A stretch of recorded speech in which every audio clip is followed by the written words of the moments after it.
Mungkin ada sepatah dua patah kata dari Bu Yani. Silakan Bu. Baik, terima kasih. Pada malam hari ini juga selain pertemuan kelima bahan APP kita tidak terasa, inilah bahan materi terakhir. Biasanya 4 pertemuan, tetapi pada tahun ini 5 pertemuan. Kita akan berjumpa lagi pada pertemuan bulan Maria, berdoa bersama Bunda Maria bulan 5 pada masa Paskah ya. Kemudian nanti pada pertemuan bahan bulan Kitab Suci Nasional ya, bulan 9, kemudian nanti bulan doa Rosario bulan 10. Lalu ada pertemuan bahan Advent. Nah, ini bahan Advent ini nanti ini memang biasanya karena kondisi harusnya pada satu nanti dirancang lah 1 minggu 2 kali ya, karena khawatirnya kalau udah dekat-dekat mau Natal itu kan banyak alasan gitu. Padahal alasannya tidak ada sebenarnya kan. Ya, sama juga pada kesempatan terima sakramen tobat 2 hari ini kan. Saya kurang tahu berapa yang saya hitung tadi kemarin itu, yang saya lihat ya. Dari Rupinus itu ada beberapa orang ya, saya hafal muka-mukanya. Nah, yang lainnya entah kemana. Nah, ya, kata Pak Herculanus tahun ini agak banyak ya, karena saya tidak mengikuti yang Rabu ya, di Kamis. Nah, bisa, enggak masalah. Tapi yang utama tuh itu. Nah, malam ini juga kita akan berdoa untuk kedamaian jiwa. Yang pertama Julius Surya, kedua Matius Ayok, 3 Sisilia Licin, 4 Victor, 5 Atet, 6 Aleng, 7 Laurentius Aren, 8 Stefanus, 9 Mega, dan juga segenap anggota keluarga besar Ibu Yani dimanapun berada yang telah meninggal dunia, dan juga untuk umat lingkungan Santo Rupinos yang telah meninggal dunia, dan juga kita juga berdoa bagi yang murtad agar kembali kepada Yesus Kristus. Karena jangan lupa yang murtad itu masih bisa selamat kalau mau ya kan bertobat ya. Selama belum meninggal masih bisa ya. Kemudian mohon kesehatan dan kesejahteraan untuk keluarga, terutama ya keluarga besar Bu Yani, Ika dan suaminya, anak-anaknya, kemudian Agus dan istrinya dan anak-anaknya, dan juga Ipan ya. Kemudian untuk umat lingkungan Santo Rupinus, baik yang hadir dan yang belum hadir. Yang belum hadir, semoga diketuk pintu hatinya oleh Roh Kudus, dibawa Roh Kudus ya. Ya, dibawa Roh Kudus ada 2, dibawa Roh Kudus untuk kembali ke rumah Bapa atau kembali ke sini ya, itu tergantung lah. Dan itulah dedikasi kita. Dan juga mohon ya kedamaian dan ketenangan untuk lingkungan Santo Rupinus. Pada tanggal 7 April kita akan mengadakan kegiatan HUT ke-40 tahun lingkungan Santo Rupinus. Semoga kita lancar, bisa ya sambil merayakan Hari Raya Paskah bersama. Jadi di rumah Wakil Ketua Lingkungan. Wakil Ketua Lingkungan nanti HUT yang ke-41 karena masih sedang menambah dapur ya. Jadi ya sesuatu yang baik lah, sudah 40 tahun kan. Jadi seperti itu. Dan bersyukur bahwa lingkungan Santo Rupinus para lansianya dianugerahi umur panjang kan. Jadi semoga terus berhikmat. Bapak Ibu, saudara-saudari yang terkasih, pertemuan kelima ini wujud misi ber-APP. Jadi adalah melakukan perbuatan-perbuatan baik Allah ya. Kalau kita kaitkan dengan bacaan hari ini, kemarin kita hari raya kabar sukacita. Banyak yang tidak ke gereja mungkin ya. Hari raya kabar sukacita itu ya disambut dengan penerimaan sakramen tobat di gereja kita. Yang mungkin masih ada kesempatan menerima sakramen tobat di beberapa tempat, silakan. Atau pribadi ke pastor-pastor ya silakan. Karena kita akan memasuki pekan suci. Karena puncak dari bahan APP ini sebenarnya penerimaan sakramen tobat. beberapa lingkungan sudah selesai. Saya kemarin hari Minggu memfasilitasi lingkungan Santo Fransiskus ya. Karena memang rajin mereka meminta saya untuk memfasilitasi. Pada hari Minggu mereka sudah selesai ya. Jadi pada kesempatan ini ya rata-rata ya pada hari ya sebelum masuk pekan suci bahannya sudah selesai. Karena sudah dihitung oleh Uskupan pada pekan kelima itu udah pasti selesai begitu. Jadi pekan ke-1, pekan kedua, pekan ketiga, pekan keempat, dan ini pekan kelima. Nanti pekan ke-6 kita sudah masuk pekan suci ya, Minggu Palma. Jadi ya bacaan hari ini ya sungguh luar biasa bagaimana ya Abram namanya dirubah menjadi Abraham, bapak beriman kaum sebagian besar bangsa ya. Bagaimana dia dipanggil dari Ur Kasdim untuk menuju tanah Kanaan tanpa bertanya-tanya di mana tanah Kanaan itu ya. Kok mengikuti suara Tuhan saja. Sama seperti kita, pasti kita bergelut dengan diri kita ya. Merasa mau enggak menerima sakramen tobat ya, atau sampai sekarang ada yang masih enggak mau terima sakramen tobat, enggak bisa ya. Dosa itu tetap ada dalam diri kita sampai kita terima sakramen tobat. Maka harus menerima sakramen tobat, wajib ya. Akuilah dosamu sekurang-kurangnya setahun sekali ya. Alasan tidak bisa, tidak mungkin ya. Saya lihat di lapas waktu itu ada anak yang tidak pandai baca, pastor yang membisikkan ke telinganya ya. Tidak pandai baca kan, tidak ada alasan ya. Mau tidak pandai baca kah ya, makin pandai baca, makin pintar, malah malas pergi terima sakramen tobat. Nah, ini persoalan karena kita tidak menganggap iman itu sebagai sesuatu yang militansi. Militansi itu adalah berjalan bersama-sama Tuhan dengan selalu konsisten mengikuti Tuhan. Banyak orang tidak tahu arti kata militansi. Dan juga radikal. Radikal itu berakar. Jadi iman itu harus berakar sampai ke dalam-dalam supaya tidak mudah tercabut. Sama seperti Yesus bilang, kalau bibit yang jatuh di jalan ya tidak akan berakar, habis itu akan dipatuk burung atau jatuh di semak berduri, akan terhimpit akan kekhawatiran dunia, atau jatuh di lahan yang berbatu yang tidak subur, berakar sebentar tetapi karena kekhawatiran lalu murtad. Lalu yang baik itu adalah yang jatuh di lahan yang subur, menerima firman itu ya, dan kita akan setia. Dalam ajaran gereja Katolik, misi adalah inti keberadaannya. Kata misi berasal dari bahasa Latin missio. Maka biasanya katekis itu missio canonica. Diberikan berkat oleh uskup supaya untuk mewartakan. Nah, bukan malah pindah, ya kan? Jadi missio yang berarti pengutusan. Maka ketika kita misa, kita diutus. Maka berkat itu penting ya. Ketika kita masuk di dalam gereja mau misa, terima air kudus, menyucikan diri. Kemudian nanti diberkati terus-menerus sampai kudus. Mulai dari tanda salib, ya kan? Mulai yang menguduskan kita tuh air kudus. Kemudian kita berdoa pribadi di depan sakramen Maha Kudus, berlutut. Selanjutnya kita lagu pembukaan, ya kan? Kita diberikan semangat, misalnya lagu Mari Kita Melangkah Maju, kan begitu.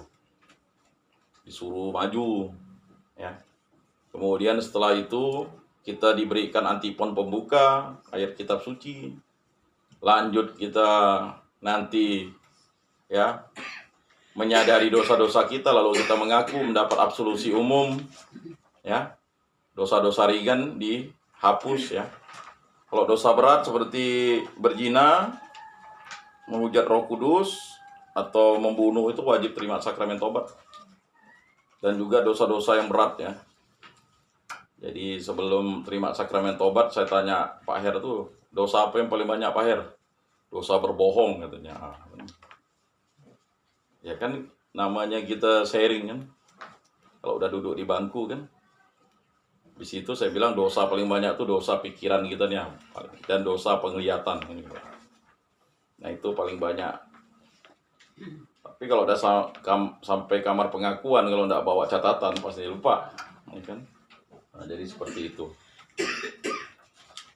Jadi misio, ya, berarti pengutusan. Jadi kita ketika selesai misa kita ya harus melaksanakan kebaikan. Misi gereja berakar pada perutusan Tritunggal Maha Kudus. Berakar tuh yang radikal, ya. Jadi kata berakar tuh radikal. Radikal kita itu kepada Allah Tritunggal yang Maha Kudus. Semakin orang Katolik militan, semakin cinta kasih. Militan kita bukan bunuh orang. Militan kita tuh cinta kasih. Militan kita itu berakar. Radikal kita tuh berakal. Jadi kalau orang militan dan berakar, dia tidak akan murtad. Ya kita sampaikan lah, karena memang itu Monsinyur Samuel Oton Sidin tuh bilang bahaya murtad, ya. Kemudian ya mohon maaf, banyak doa-doa Katolik tuh, orang-orang Katolik tuh berdoanya banyak gaya Protestan, tidak gaya Katolik begitu. Ya. Doa-doanya itu ya karena apa tadi? Orang Katolik tuh malas 5M. Mendengar kitab suci aja malas. Mendengar, ya. Apalagi membaca kitab suci. Makanya sampai ada bulan kitab suci nasional. Kemudian belum lagi bercerita, bertutur kitab suci. Ya kan?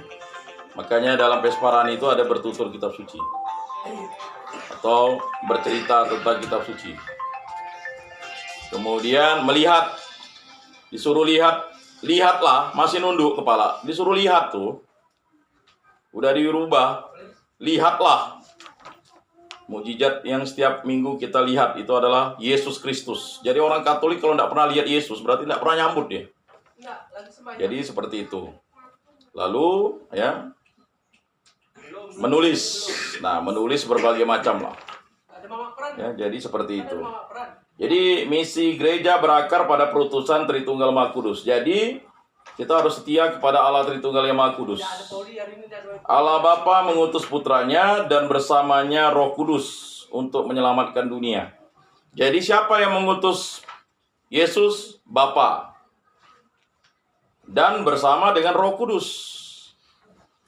Jadi ketika baca Injil hari ini, ya, orang Yahudi bilang, kamu belum berumur 50 tahun, masa kamu sudah melihat Abraham? Ya kan?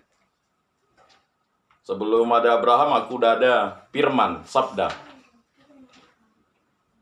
Sang Sabda menjadi manusia guna memulihkan martabat manusia sebagai citra Allah dan membawa kepenuhan rahmat. Jadi, Allah yang bersabda itulah Sang Sabda. Yang kita doa Angelus tuh. Firman sudah menjadi daging. Nah, Firman sudah menjadi manusia. Ya. Pada mulanya adalah Firman. Ya kan? Jadi bagi kita yang masih goyang-goyang itu baca Injil Yohanes, ya. Injil Yohanes itu jelas tuh, menjelaskan. Karena Yohanes menulis Injil Yohanes itu usianya sudah 90 tahun. Ya, Yohanes itu adalah murid yang pernah digoreng, direbus, hidup-hidup. Ya. Kemudian murid yang menyaksikan penyalipan Yesus dan murid yang dititipkan Bunda Maria kepadanya. Jadi kesaksian Yohanes itu sakih, tak bisa terbantahkan. Dia melakukan 5M, melihat Yesus, mendengar Yesus, ya kan? Kemudian dia juga membaca tentang, ya, ajaran-ajaran Yesus, menulis tentang Yesus, menceritakan tentang Yesus. Makanya dia bisa menceritakan. Ya, dia menceritakan itu kepada muridnya Polikarpus. Maka surat Rasul Yohanes itu, Injil Yohanes itu, dia tidak, kalau belajar tentang, ya, filsafat, teologi atau katekese, mata kuliahnya sendiri ya Injil Yohanes tuh. Kalau Injil sinoptik, ya. Ya, jadi seperti itu. Lalu Yohanes itu juga menulis surat Yohanes yang pertama, kedua, ketiga, kemudian juga wahyu kepada Yohanes, ya. Jadi itu luar biasa. Nah, jelas di situ, ya. Sang Sabda menjadi manusia guna memulihkan martabat manusia sebagai citra Allah dan membawa kepenuhan rahmat. Namun dalam perjalanan hidup banyak orang kehilangan martabat karena kemiskinan. Karena kemiskinan, penindasan, dan keterpinggiran. Seperti kita, jangan pikir kita tidak miskin. Kita semakin miskin nih sebenarnya. Punya duit, tidak bisa beli bensin, tidak bisa beli Pertalite. Pertalite sampai 30.000, 20.000, ya 15.000. Di Bengkayang 20 sampai 25.000. Di Mempawah 17.000. Banyak duit, tidak ada Pertalite, ngantri. Ribut. Pertamax pun susah. Ya kan? Jadi kita miskin dan parahnya kita miskin rohani. Ya. Miskin rohani itu fatal. Sakramen itu tidak diterima. Ya. Jadi sakramen yang berulang-ulang kali harus diterima itu kan sakramen Ekaristi, sakramen pengakuan dosa atau sakramen tobat, ya. Kemudian sakramen pengurapan orang sakit. Agak salah persepsi. Sakramen pengurapan orang sakit dibilang sakramen orang itu sakratul maut, belum. Orang yang dalam bahaya maut. Contoh misalnya perang. Contoh misalnya dia operasi. Bukan dia udah sekarat tidak bisa lagi dikasih sakramen. Kalau udah dikasih infus tuh tidak boleh. Mana boleh hosti dihancurkan masuk ke infus, tidak ada. Selama dia masih bisa nelan, baru bisa. Lansia tuh begitu. Kalau dia tidak bisa nelan, tidak boleh dikasih. Nanti kalau dia ludahkan, harus dimakan oleh anaknya. Makanya anaknya harus mendampingi. Itu barang kudus. Ya. Di Facebook itu pernah lihat Suster Benediktin ya. Jadi darah Kristus tuh jatuh di karpet, dijilatnya pakai lidah. Ya. Waktu beberapa tahun yang lalu tuh ada orang bukan Katolik, anak. Jadi dia ngambil sakramen Ekaristi, lalu ditemui Pak Aidi, lalu diserahkan ke pastor, nih gimana? Kamu makan Pak Aidi, kata pastor. Jadi makan ya. Udah agak hitam-hitam nih. Nggak apa-apa lah, memang harus begitu. Itu bukan barang ini ya. Di MRPD pernah sakramen itu dibuang di tong sampah, pelecehan. Kayaknya. Ya. Jadi kalau udah ada pelecehan terhadap sakramen Ekaristi itu, berkat menjadi kutuk bagi kita. Maka kalau kita melihat orang di sebelah kita itu, kok dia tidak dimakan sakramennya, berarti dia bukan Katolik.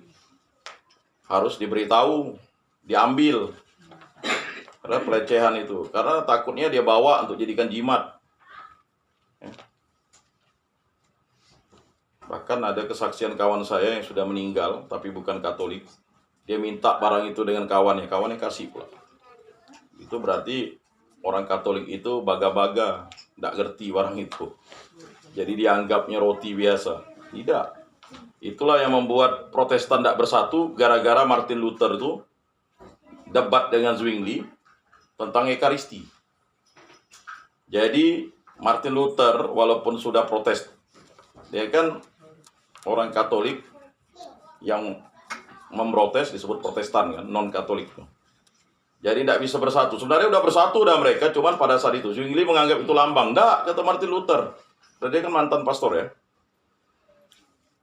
Itu adalah tubuh dan darah Kristus. Ya berdebat mau bertinju di akhirnya Lutheran sendiri, Calvin sendiri, Zwingli sendiri. Nah, jadi seperti itu. Jadi bagi orang Katolik tidak datang ke gereja Katolik pada hari Minggu itu dosa berat. Harus terima sakramen tobat. Ya, untuk mendamaikan diri. Ya, pada pertemuan kelima ini kita jelaskan ya. Maka ya, penindasan dan keterpinggiran. Kita bangga lihat perang. Justru kita bersedih perang. Ya. Jadi perang itu adalah setan melawan setan. Ya.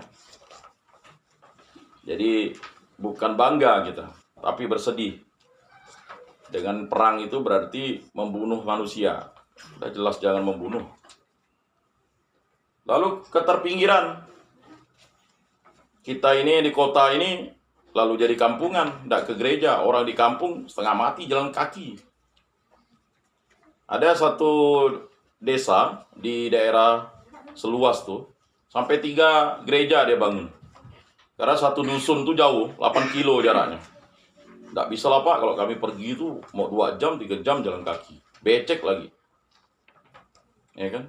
Justru orang di daerah itu memperjuangkan imannya untuk datang ke gereja setiap minggu. Kita ini yang dari setengah, ya dari jam 6 malam minggu sampai jam 7 malam buka gereja, dari AC ya. Adakah di kampung pakai AC? Mana ada? Ya. Mereka memperjuangkan imannya. Kita ini santai-santai. Ya kan? Nah itulah memelihara kebodohan namanya. Padahal tinggal pergi aja, Pak. Mau AC, duduk kayak teater, katedral. Ya kan? Yang mana gereja yang mau dicari di sini? Dari mulai jam 6 sore sampai jam 7 malam. Nah inilah pada tema APP kita harus merubah diri. Bahkan sampai gereja BMJ sampai ada misa hari Sabtu lagi jam 6. Ya. Rata-rata MRPD, ya, Sisilia, Hieronymus, Siantan. Jadi tidak ada urusan, oh macet ke Siantan lah, kalau tidak ke Hieronymus. Sama, gereja Katolik. Nah itu. Waktu saya ke Pauman tuh gerejanya besar. Misa pagi merasakan, belum jadi bangkunya, tapi udah besar. Gereja Yohanes Pemandi, Pauman. Nah, nanti Porta Santo Fransiskus nih, boleh kita ke sana nanti. Karena kan gereja-gereja yang, karena ini 800 tahun Santo Fransiskus Assisi, jubilium. Sudah dibuat di GB, Porta Santanya.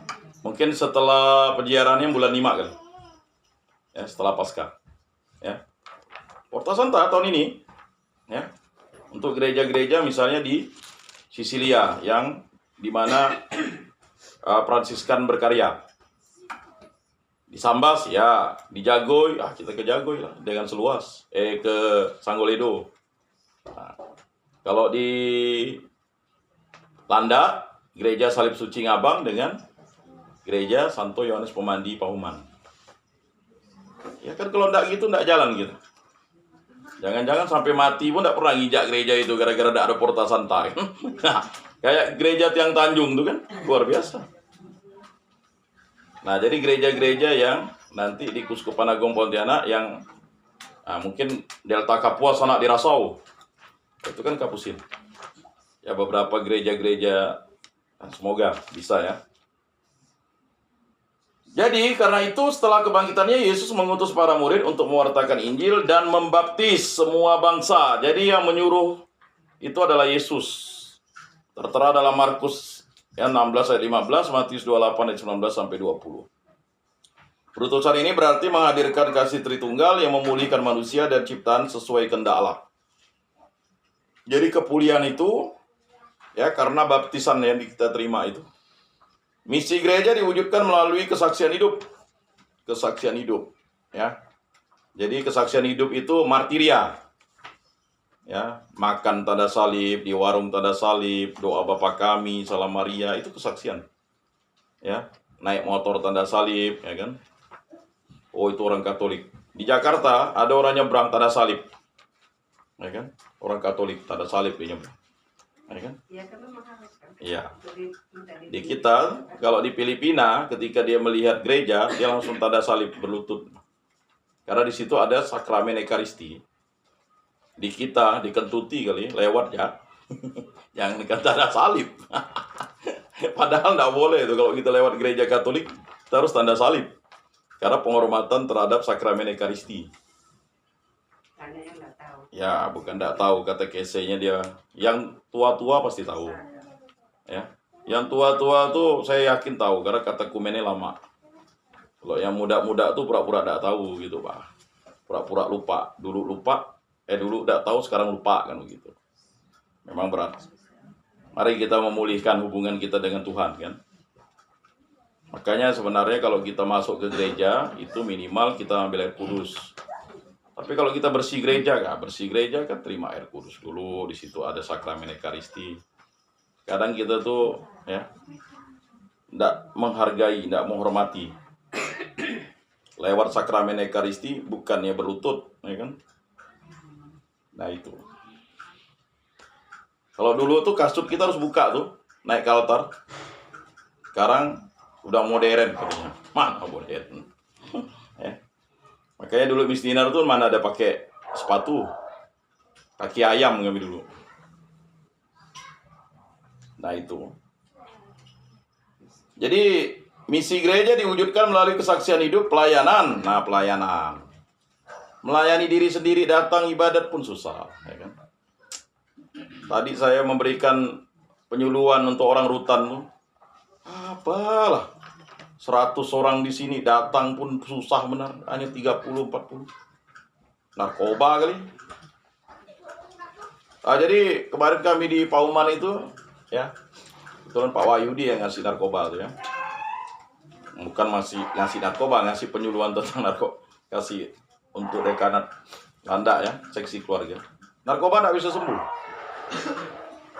ya. Jadi hati-hati, kita ingatkan ke anak cucu kita. Kalau udah kena narkoba, tidak sembuh. Hanya rehabilitasi. Saya tanya Bu Liliosa, ya. Angka narkoba itu turun. Kenalkan dengan Bu Liliosa, ya kan? Bukan turun Pak Yan katanya, mati. Oh, mati. Ya. Karena ada terapi di situ tuh, beli metadon nggak? 20.000. Tapi dikurangi dosisnya. Ya. Jadi narkoba tuh ya 3 aja, mati karena obat, mati karena sindikat, mati karena aparat. Selesai. Kalau tidak bertobat, kembali kepada Yesus, selesai. Apalagi kita zona merah. Jadi mohon maaf nih, zona merah semua nih. Nggak ada zona kuningnya kita sekarang. Ada zona kuning di kelurahan apa dulu. Sekarang udah zona merah. BNN yang beritahu. Apalagi Bengkayang, wah itu susah tuh. Berat. Ya.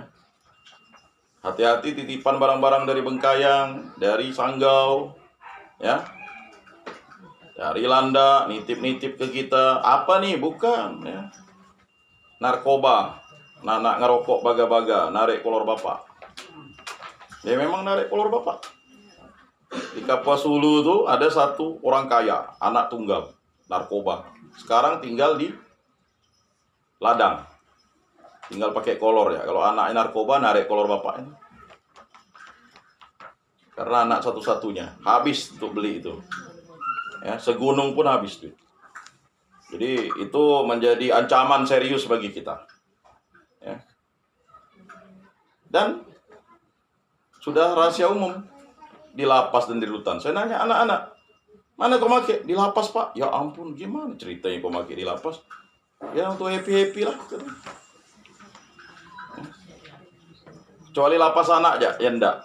Nah, lapas lah, tuh. Saya tanya tuh, ya. Jarang mana ada Pak ke kiri. Jarang Pak ke kanan nih, ke kiri ya terus kita di lapas nih katanya. Ke kiri terus. Maksudnya itu jalan kambing terus gitu. Mana ada jalan domba ya. Jadi berat ya tantangan kita hidup. Ya, apalagi di daerah-daerah ini. Ya, ini kita harus beri pantau. Ya. Karena ini memang sudah darurat. Narkoba di Kalbar nih kata Pak dulu ketua BNN ya, orang Katolik itu. Lupa saya namanya, ME dia. Nggak pernah keluar, dikonsumsi orang dalam. Bayangkan penduduk Kalbar 5 juta. Ya kan? Yang ada 300 kilo waktu itu kira keluar, enggak keluar. Dikonsumsi di ya. Bayangkan 5 juta aja penduduk kita. Tangerang masih 8 juta. 300 kilo. Ya. Saya tanya anak itu pakai 1G, enggak lah Pak, kami pakai 1G. Itu udah besar Pak, hanya berapa mili itu. 1G kalau di Kapuas Hulu 18.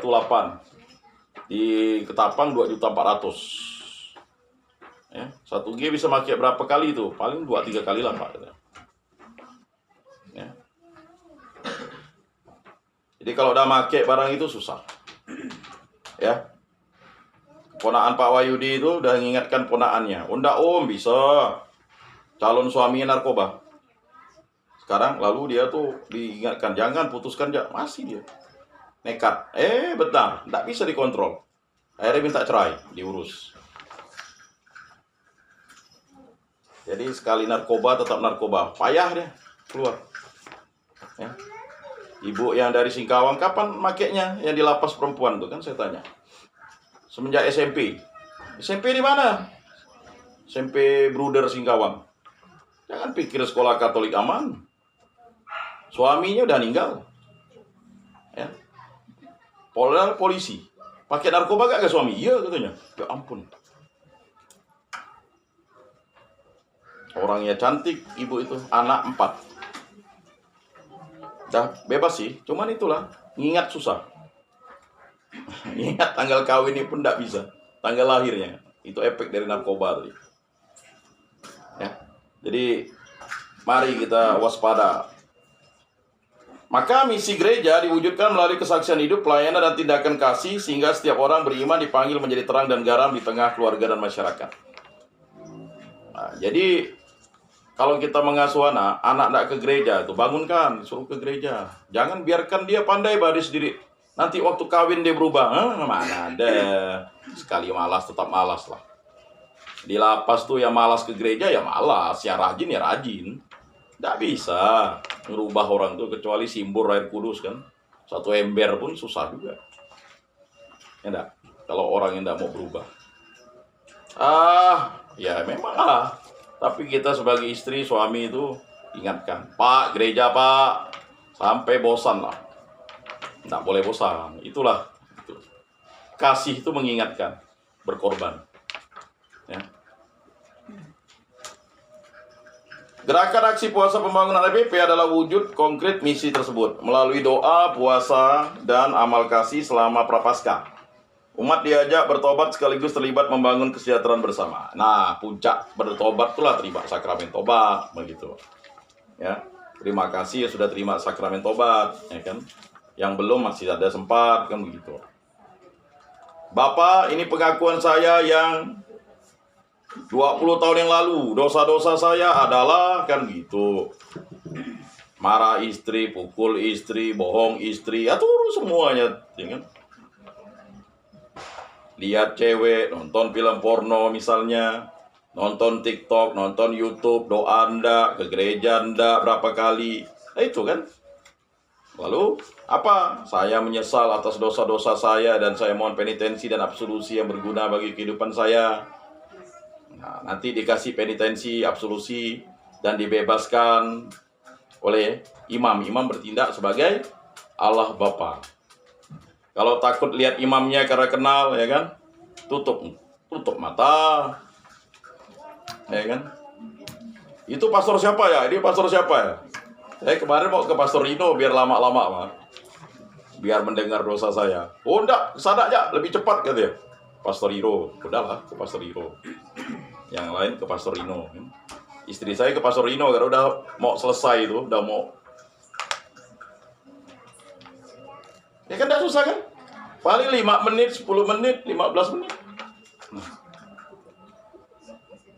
Berlutut. Nggak ada disuruh doa tobat. Karena umum. Biasanya dikasih suruh doa tobat kan. Doa tobatnya ada nanti waktu kita dapat penitennya di bangku. Pastor Rino, iya. Nah, memang dikasih, memang harusnya standarnya gitu. Kalau Pastor Rino, enggak. Pastor Rino, saya pasti kalau Pastor Rino itu agak lama dia. Makanya doa tobatnya ada di situ. Dia dengar. Kalau enggak, dia enggak mau kasih absolusi dan penitensi itu. Karena itu hak imam tuh. Kan begitu. Kalau Pastor Hiro, setahu saya, dia bisa langsung dia. Paling dia langsung kasih penitensi. Nah, nanti absolusi. Ya, nanti sakramen tobatnya di luar, kan begitu. Sama. Ya kan? Nah, jadi itu. Mungkin banyak yang udah lupa kali ya. Kemarin kalau kakek Ambros minta WA, saya WA. Ya. Udah.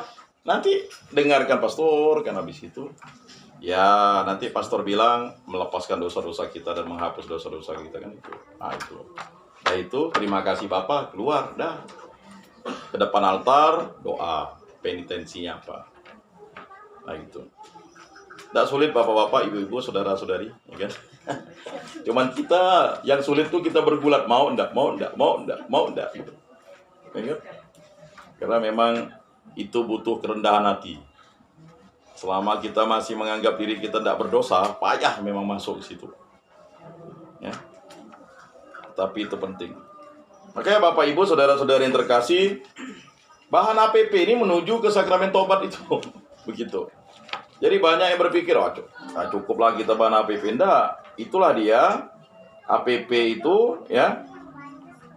Umat diajak bertobat sekaligus terlibat membangun kesejahteraan bersama. Jadi APP tidak hanya bersifat spiritual, tetapi juga menyentuh dimensi sosial, ekonomi, dan ekologis. Dengan demikian, gereja tidak sekedar mewartakan ajaran, melainkan menghadirkan kasih Allah secara nyata melalui solidaritas dan pelayanan kepada yang lemah dan miskin. Jadi itulah dia konklusi kita. Mari kita lagu pembukaan.